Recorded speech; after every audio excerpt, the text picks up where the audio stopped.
Hello, it is Patrick Tycoon Jones here with another episode. This episode is interesting. It is, are you penny wise and pound foolish? Mama didn't raise any fools, so please don't be pound foolish. Let's get into the episode.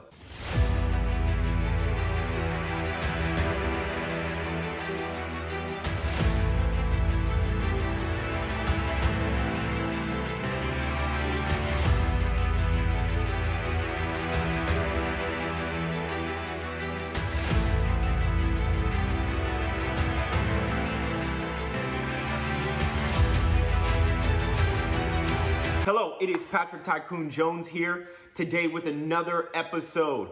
Are you penny wise and pound foolish? We can't do that, folks. We're tycoons. All of you are tycoons. Why are we acting in a foolish manner? And here's a question that I have for all of you. Did mama raise a fool? I know that she did not. I know your dad did not raise a fool. So let's get into it. Number one, what are you saving money to achieve? Are you saving money to just have a security blanket, a nest egg, as they say? Okay. Think about a nest egg. Let's break that down. A nest egg, a robin, if you will, commonly known bird, lays eggs in the nest. What happens when wind blows or a predator comes? Guess what happens to the eggs? The eggs fall out of the nest. And unfortunately, we know what happens after that, okay? It's not like the robin can go fly down, pick up the egg and put it back in the nest. And that's exactly what money does. When you say, I'm saving to build up my nest egg. Okay, well, guess what happens with money? Because we're gonna talk about it here in a few, so I'm not gonna allude to it, but money gets bored. And when money gets bored, guess what you tend to do? You tend to tap into that nest egg and say, oh, it's just $500 for this purse. Oh, it's just $1,200 for this nice trip. Oh, and then before you know it, in a 12 months time frame, well, you tapped into that nest egg because your money got bored. You got bored with having that nest egg there. And then what happens? You slowly eat away at that nest egg.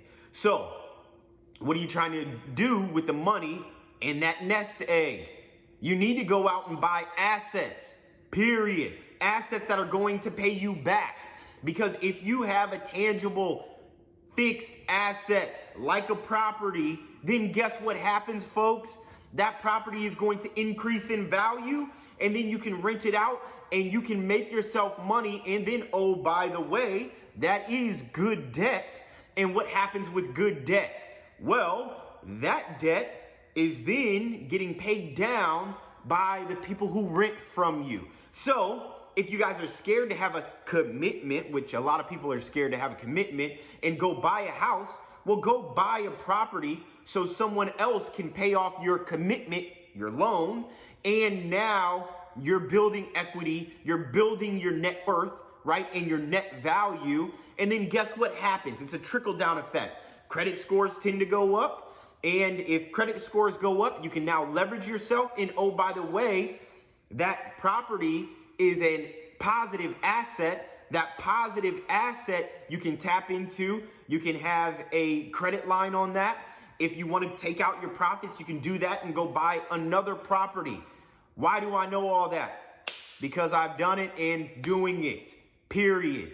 It works. It works handsomely, and you guys need to tap into that if you're saving money. Don't have your money go be bored. Don't go jack off your money on stupid stuff. Go buy a fixed asset. And if you're not thinking about it, you need to think about it. And if you don't know how to get started, you need to tap in. There's going to be a phone number on the link. So with that phone number, reach out to me. We can get a consultation scheduled and we can get rocking and rolling, folks. That's what this is all about. Number two, save money for a rainy day. I'm so sick of hearing that. It's not save money for a rainy day. You want to know what it is? It's 2022. It's invest money for a rainy day now. The hell with save money for a rainy day. It's invest money for a rainy day, or for a tsunami, or for a tropical storm. I don't give a hell what it is. It's if you're investing your money, you don't care about a rainy day because the rainy days won't come. Okay, if they do come, then guess what? You're prepared for it. because you have money flowing in, okay? And notice I said flowing. We're gonna get to that here later. But money is flowing to you now because you've made the right decision today to set up your future self for that rainy day. Next, do you have a savings problem or do you have a money problem? Now that's a key question to ask yourself. And you're probably thinking, well, what is he saying with that? Well, you know how much money you're bringing in? Okay, well, if you're like, man, I can't save any money, it's because you need to increase the amount of money that you're making. Okay, you can do that by going out and getting a side hustle. You can do that by educating yourself, right? And then qualifying for better jobs. You can do that by working another job and then getting some tenure there, some experience, and then submitting your resume to another job that's gonna pay you more money. But at the end of the day, it is a money game, meaning you have a money problem, not a savings problem. Because here's the reality. If more money was flowing to you, then savings wouldn't be a problem. You're like, I can pay all my bills easy. I'm not even worried about that. And oh, by the way, I'm not even concerned about me going out and having an impromptu lunch that's $160, $170, $180, right? It's because you have solved your savings problem by going out and creating more money for yourself, okay? So that's what needs to be the focus. The focus is the money. How do I generate more cash flow for myself, my family, my church, whatever it is, right? You can be more productive when you have positive cash flow coming in than you can trying to count your pennies, period. So check that. Get a side hustle, get a side gig, right? There's so much money out here flowing. Why is it not flowing to you is the question. It's because you're not attracting it.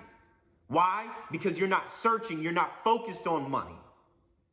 So that should be your focus, getting more. Next, do you think being rich is bad? Now that is not a conscious problem, it's a subconscious problem. A lot of you hear that and you're like, well, of course, Patrick, I don't think being rich is bad. Well, check your subconscious thoughts. Check those, it's easier to get a camel through the eye of a needle than a rich man in heaven. Check those sayings. Check those, someone who becomes rich must have stepped on 6, 7, 8, 9, 10 people. Check that thought process because that's not the case. Check those things because it's not always, your course of getting rich or becoming wealthy doesn't have to be a negative. Doesn't have to be, oh, it's this bad thing. He must be doing something bad. And I'm not talking about illegal, but, oh, he must be stabbing people in the back from a corporate perspective. No.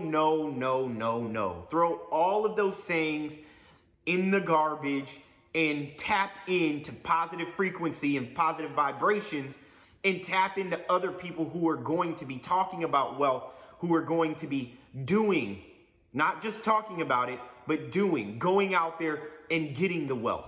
That's important as well, okay? Next, how much money are you focused on earning per year? Now that is an interesting one. Have any of you done millionaire math? Do any of you know how much money you have to make in order to become a millionaire? In order to make $100,000, 6 figures, right? Have any of you done that? So if you haven't done the millionaire math or the 6-figure math, then how in the hell do you know how to get there? You think you're just gonna stumble? One day you're gonna wake up? Money is a tempo, it's a momentum thing.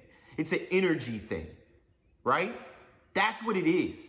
Being professional is a lifestyle, not just a 8 to 5. Being professional is in your house first. You look around your house, is it clean, is it tidy? You go to your room, is it nice? Is it laid out? Or does it look like a tsunami hit it, right?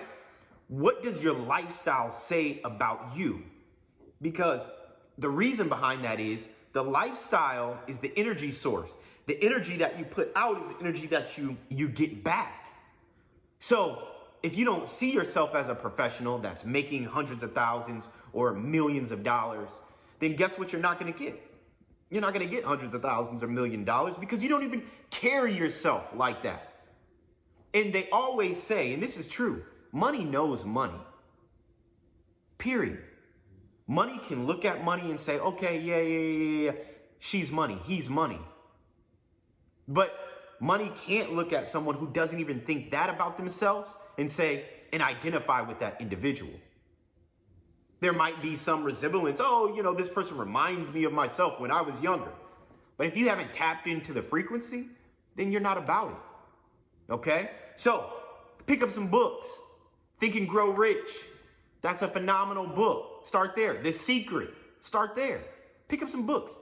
Or an audio book. Those two you can start with. 48 Laws of Power. That's huge.